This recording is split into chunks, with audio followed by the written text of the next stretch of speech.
Hey everybody, today I'm showing you the DGT Pi with the Chessnut Air and DGT Centaur. I'm going to play a game between these two.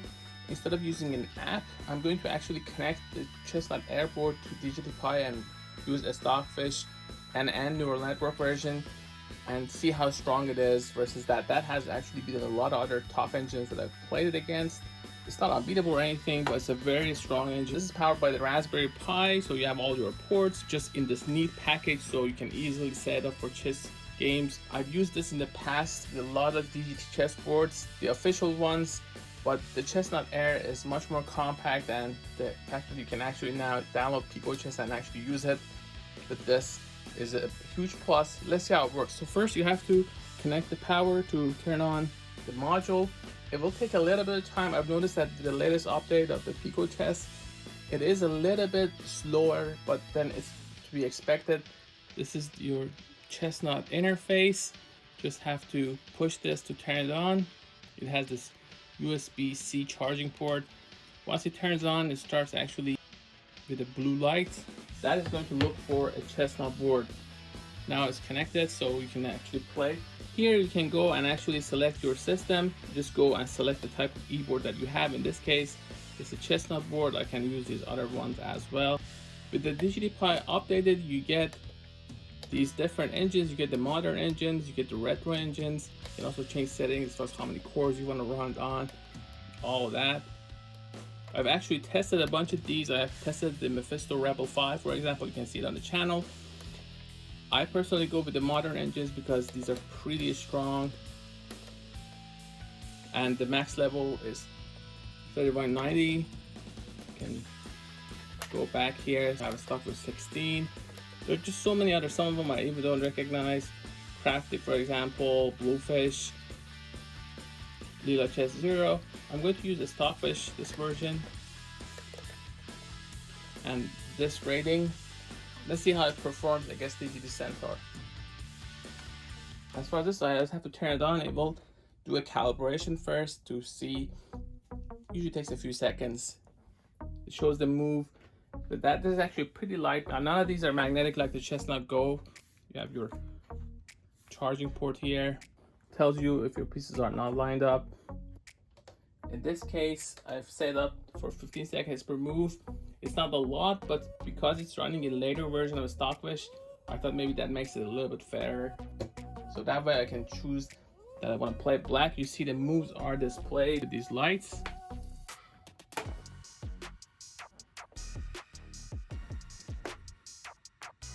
This is how you abort the game. If you move back to the original place, it's going to actually reset the game.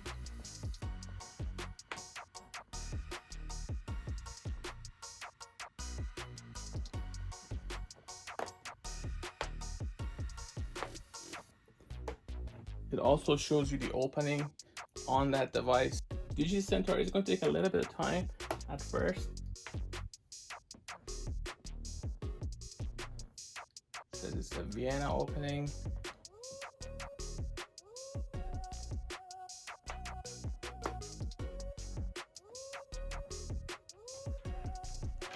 Shows the variations as moves are entered.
So this is pretty much over.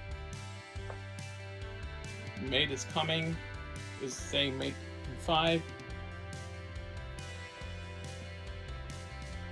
So if you make a mistake, you can just move the pieces back. I do happen to make mistakes all the time because sometimes I just focus on one board and mix up the moves, but you can always take back, which is always nice on both boards. You just have to remember the previous moves, and if you move the pieces back to those, the boards, both of them, automatically know that you're trying to take back.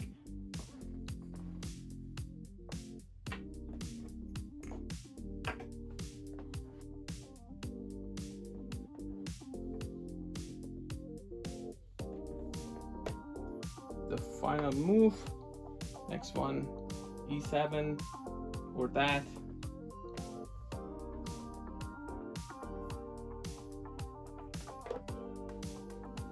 So that's checkmate. Now this was, if I go and show you the engine, as far as the book setting, it was the regular book. I didn't change the book, it's just the engine is stronger. It doesn't really matter what book it actually uses. I use this one. Now in the next one I'm going to use Picochess 0. Now the difference between this and Picochess 0 is that you can actually choose the number of cores. Now this is a 4-core board, so you can actually change how many cores you want this to use. I can go to 4 cores. Doesn't matter, even if you go with 3 or 2, it should be able to actually play a pretty good game. For more information, please go to Gadgetify.com, also youtube.com at Gadgetify. I've covered a lot of these old and new chessboards on the channel, so check it out. If you like this video, please like and subscribe. Also, don't forget to check the description for the links to where you can actually buy these boards. Thanks for watching.